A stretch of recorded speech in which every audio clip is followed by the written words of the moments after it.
Bem, pessoal, vamos de BTC nesse fim de tarde aí no Brasil. Agora 20 horas e 53 minutos aqui na Espanha.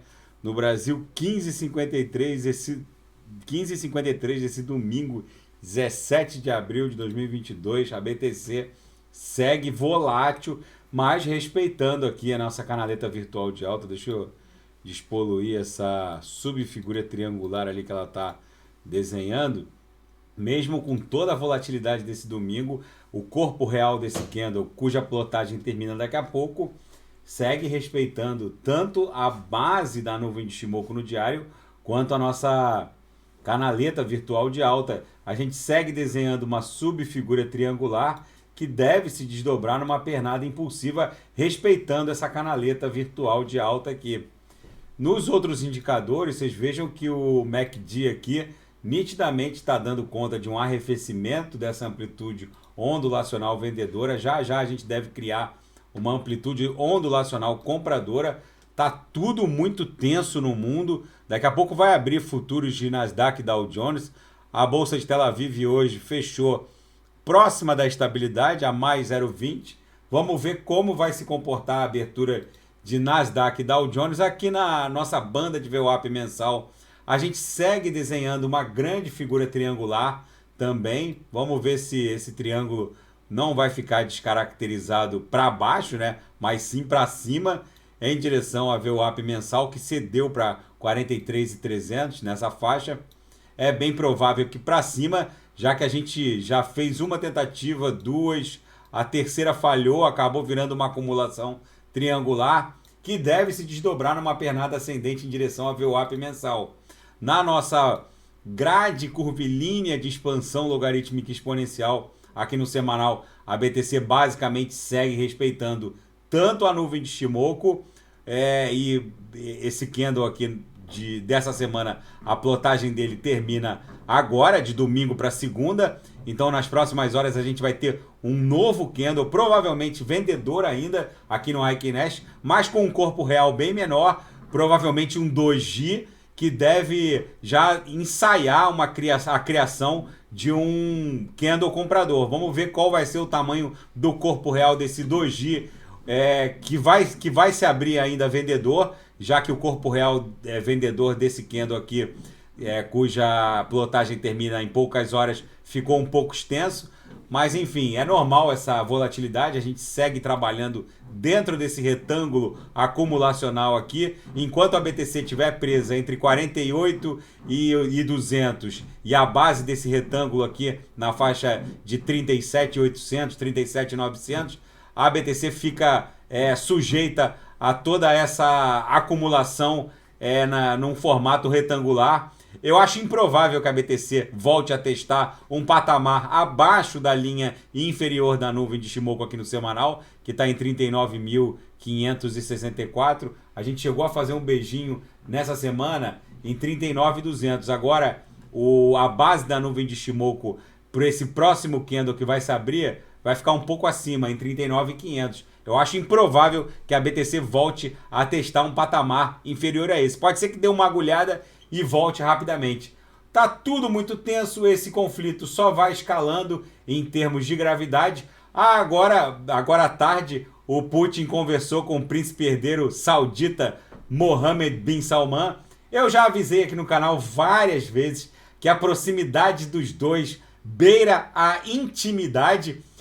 O Kremlin não abriu muito o teor da conversa entre ambos, mas ficou decidido, aparentemente, que o alinhamento dos dois é mais forte do que nunca. Eu avisei aqui no canal que o Mohammed bin Salman, ele tem uma relação que beira a intimidade com Putin. A Arábia Saudita, como maior produtora de petróleo, muito provavelmente vai passar a aceitar o yuan em contrapartida à venda do seu óleo.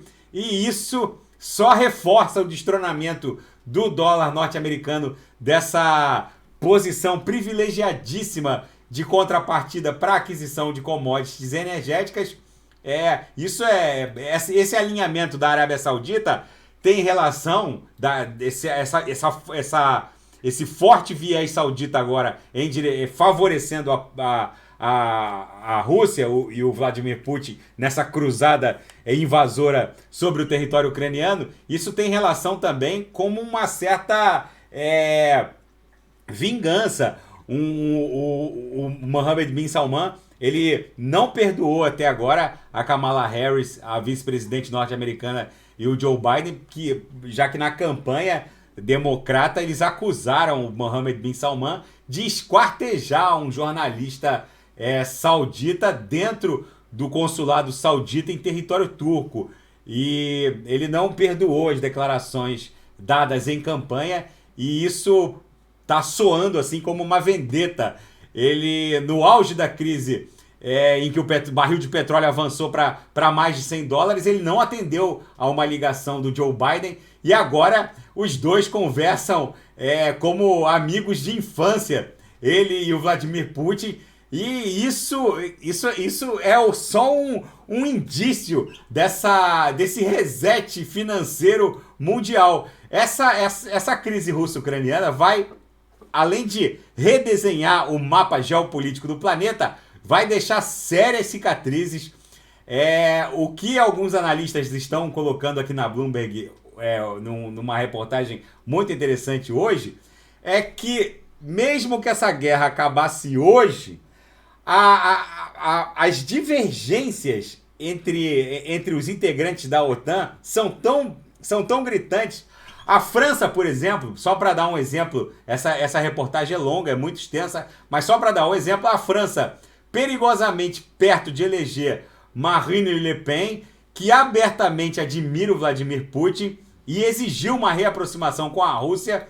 É só a ponta do iceberg do tamanho das divergências entre os integrantes da OTAN. A caminho de um segundo turno, por sua vez, Emmanuel Macron, que vai disputar o segundo turno com a Le Pen, teria falado em remover a França da OTAN, ao se recusar a endossar as alegações de atrocidades russas na Ucrânia. O recém-eleito primeiro-ministro da Hungria, Viktor Orbán, criticou também ferozmente o governo de Kiev, pendendo também para o lado russo. A Alemanha, por sua vez, afirma apoiar a ação da OTAN, mas ainda não forneceu ajuda militar significativa. No caso da Alemanha, é até justificável, já que o orçamento militar deles e as forças militares da Alemanha estavam reduzidas a quase nada. Agora isso vai mudar rapidamente. O esforço de guerra de Putin continua, na prática, sendo financiado pela Alemanha, que consome o gás do Nord Stream 1, que é o gasoduto que ainda fornece gás principalmente para a Alemanha. Agora o Putin ele exige rublos em contrapartida ao fornecimento desse gás, e esse impasse em que a zona do euro não aceita pagar em rublos pode impor um embargo de fato ao gás natural russo. Vamos ver como isso vai se desdobrar essa semana. Israel, por sua vez, lembrando que Israel também possui o artefato nuclear, se distancia visivelmente da OTAN porque considera sua relação com a Rússia mais importante e não quer arriscar a sua proximidade com o governo o governo de Putin e o Kremlin. Lembrando que o leste europeu é o lar de muitos judeus também. Enfim, o Paquistão, que raramente concorda com a Índia sobre se é segunda ou terça-feira, ou seja, o Paquistão, que em praticamente nada concorda com a Índia, também rejeita a linha da OTAN. Ou seja, a África do Sul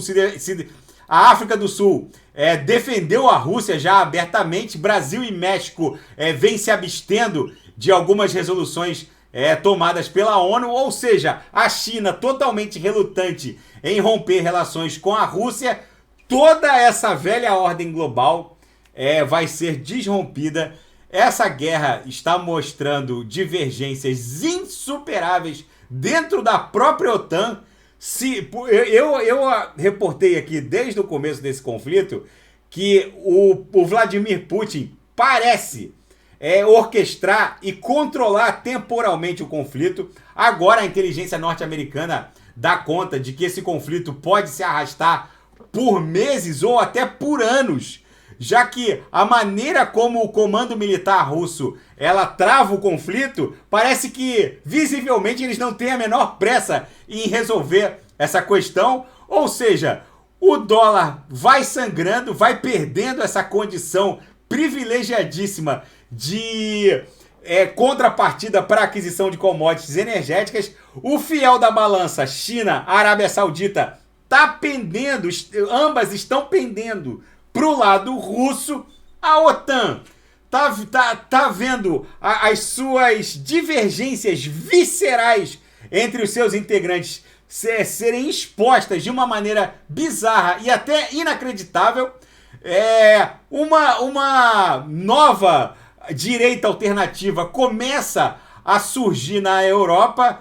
Tudo isso, uma nova direita que é francamente a favor da política do Vladimir Putin. Ou seja, gente, tudo isso num mundo apocalíptico em que o sistema financeiro mundial foi resetado, onde o homem mais rico do planeta, o Elon Musk, ele agora faz uma oferta de compra hostil da primeira rede social de ampla difusão que estava iniciando uma migração para a Web3, já que é sabido e ressabido que o Elon Musk é um entusiasta do mundo cripto, ele é detentor de NFTs, de criptoativos, ele faz uma oferta hostil para a primeira rede social de ampla difusão, um gigante corporativo como o Twitter, uma oferta hostil de compra, sabendo que essa rede já estava iniciando, de forma incipiente ainda, mas já estava iniciando a migração para a Web3. Para quem não sabe, o Twitter já aceita o upload de NFTs, o link de NFTs, conectando um wallet MetaMask, ou seja, num mundo em que grandes corporações começam a se interessar por Web3, o homem mais rico do mundo, o Elon Musk, faz uma proposta hostil de compra de uma plataforma de ampla difusão no planeta, que já estava iniciando uma migração para a Web3, e ainda tem gente que sustenta inverno cripto. Gente, a BTC está caminhando forte, resiliente, em direção ao nosso alvo mais imediato, que é $80 mil. Vai ficar uma pernada que vai estressar essa upper aqui dessa grande grade de expansão logarítmica e exponencial em algo em torno de 80, podendo bater até $100 mil. Isso tudo pode acontecer numa violência espasmódica. Se a SEC norte-americana aprova um ETF de BTC, se um Elon Musk da vida compra um Twitter e resolve monetizar posts de qualidade através de criptoativos, já que o próprio Twitter, sem o Elon Musk, já estava migrando para a Web3, num cenário desse, falar em inverno cripto é uma insanidade, e num imbróglio geopolítico bizarro desse, em que o mundo busca uma nova referência de valor, falar em inverno cripto é uma insanidade. Portanto, desembarcar ou abandonar o próprio patrimônio cripto num ambiente desse é rasgar dinheiro e jogar no lixo o próprio futuro. Gente, quem viver verá. Fiquem com Deus. Se nada fugir do script, amanhã eu volto para analisar a própria BTC. E quem quiser sugerir alguma análise, é só colocar nas mensagens abaixo. Grande abraço, até